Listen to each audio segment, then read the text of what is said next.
Good morning all. So today in this session we will look into the speed control of DC shunt motor. So for any motor it is important to control the speed because by controlling the speed I will be controlling the output of the motor. Okay. So for any type of motor we see the speed control of that motor is of very importance. Okay. And for every motor there are various methods to control the speed. Okay. So in particular with the DC shunt motor we have two types of speed control methods that we look into this experiment, that is armature control method and field control method. Okay. So armature control method is the method, okay, which follows the principle of voltage control across the armature that is provided from the source. Okay. So if I change the voltage across armature, then the speed of the motor will change. Okay. More the voltage across armature, more will be the speed available. Less the voltage across armature, less will be the speed available. Okay. So that armature control can be achieved simply by adding a series resistance in the armature, okay, between the source and the armature. So if I keep the resistance at higher position, the voltage drop across the resistance will be more and the voltage available across the armature will be less, so the speed will be less. Okay. If I keep the series resistance in armature at lesser value, then the voltage drop across the resistance is less and the voltage available across the armature is more. Hence, the speed of the motor will also be large. So this is armature control method. In field control method or flux control method, we will simply add a resistance or a rheostat variable. In both the cases we use variable resistances called rheostats. Okay. So we add a rheostat in series with the field winding. Then by varying the rheostat, okay, I will be varying the speed of the motor. So these are the two methods through which I will be controlling the speed of the DC motor. Okay. So the components what we use is the motor. Okay. So DC motor, you can see on the panel, this is the panel connection. So the motor is actually placed or mounted there at the base on the ground. Then this is the supply system. Okay. This is a MCB which is acting like a switch. This is a 3-point starter. We use 3-point starter to start the motor. So this is a 3-point starter. Okay. The terminals of 3-point starter are available here, LFA, line, armature and field. The terminals are available here are line, armature and field. Okay. So the DC supply is obtained from the rectifier. So in our lab we have 300 volt 100 ampere rectifier. Okay. So the output of the rectifier is given to the panel. Okay. So this is the DC supply. These are the two terminals from where I will get the DC supply voltage. These are the two rheostats I will be using. Okay. So these two rheostats are 0 to 360 ohms, okay, and 0 to 360 ohms. Okay. So one rheostat I will be using in the armature, one rheostat I will be using in the field. Okay. So I will be using the tachometer. Okay. The digital tachometer I will be using to measure the speed. So before we go into the conduction and the connection, okay, let me see the connection diagram. So the connection diagram,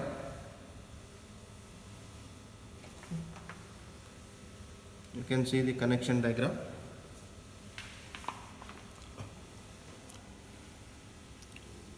So this is the connection diagram of the experiment where the supply terminals, okay, these are the supply terminals, this is the 3-point starter, field rheostat, field, okay, armature rheostat, armature. Okay. So the connections are given such that from the supply a wire will go to line of the 3-point starter, okay, from field point of the 3-point starter, a rheostat is connected. Through that rheostat and field amperes are connected because we measure the field flux in terms of field current. Okay, so we measure the field flux in terms of field current. So field flux is always proportional to the field current, and this is Z and ZZ are the two terminals of the field winding, shunt field winding.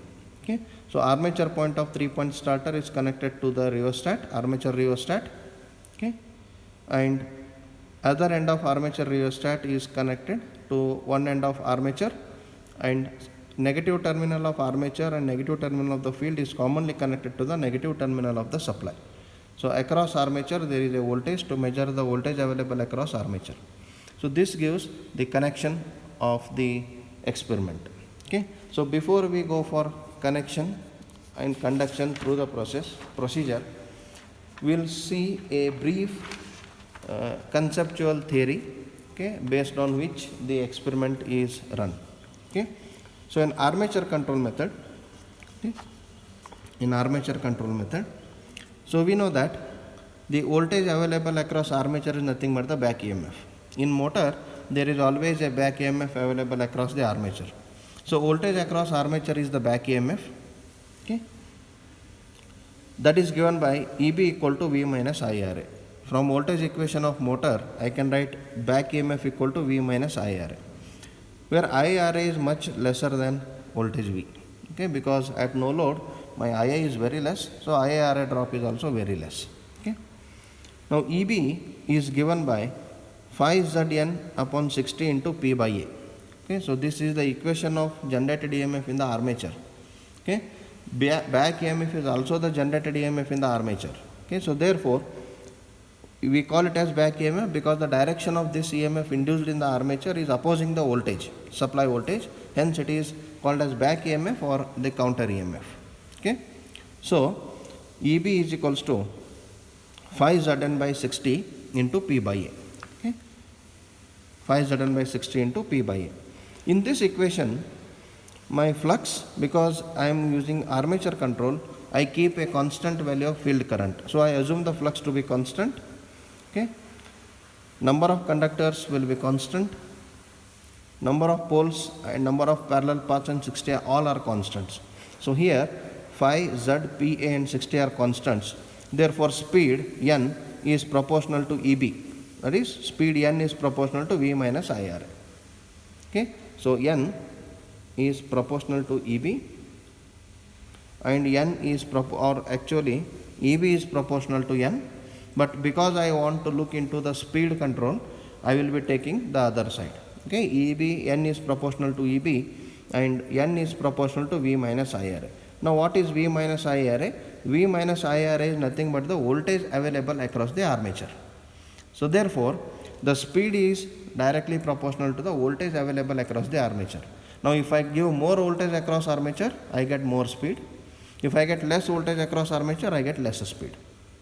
Okay, so what is the maximum voltage available across the armature? Is equal to supply voltage. Now if I take IARA as very negligible and make it 0, so the maximum voltage available across the armature is the rated voltage V. Therefore, the maximum speed that can attain with this concept is the rated speed N.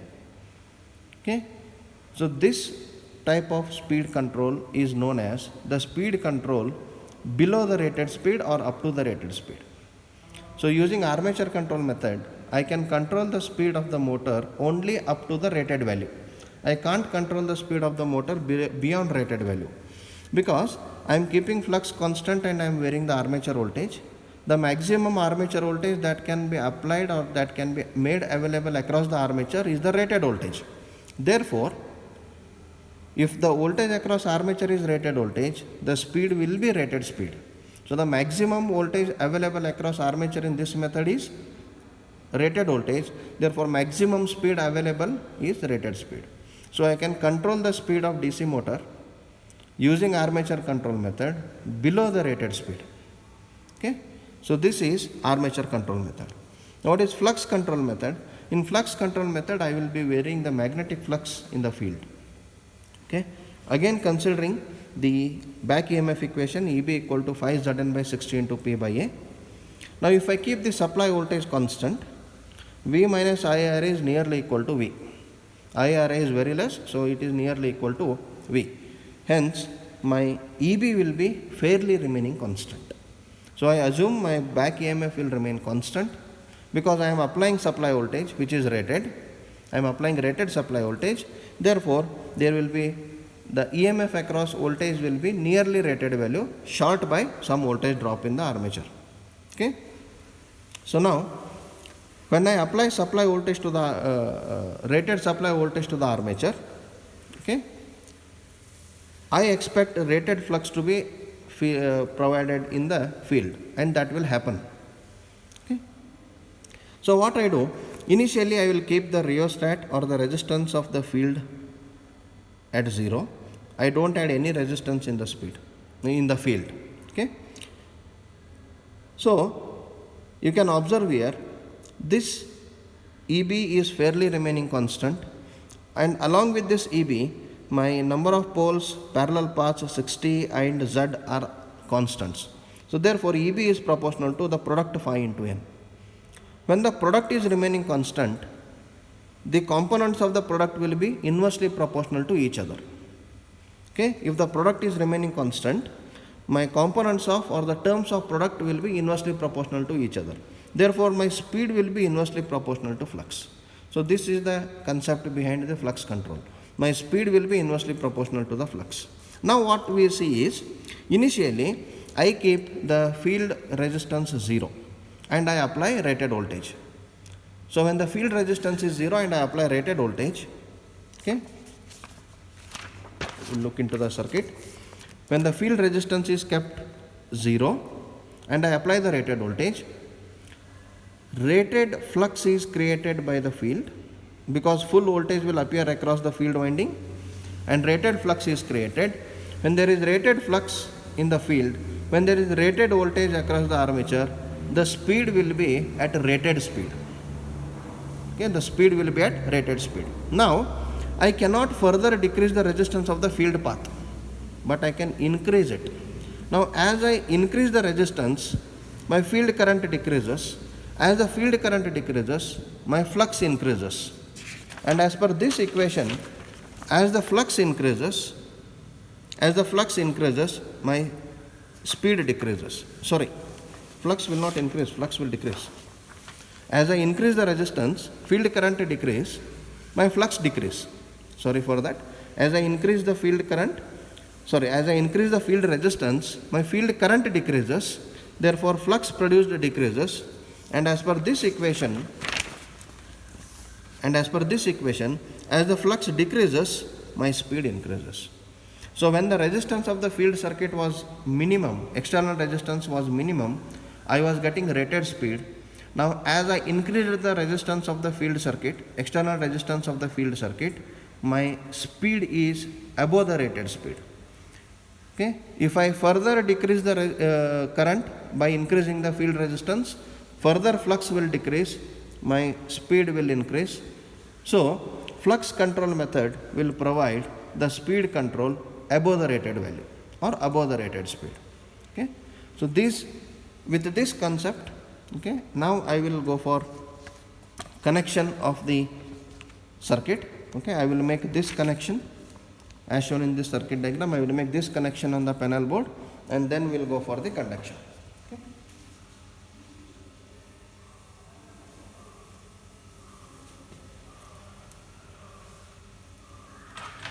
So from the supply,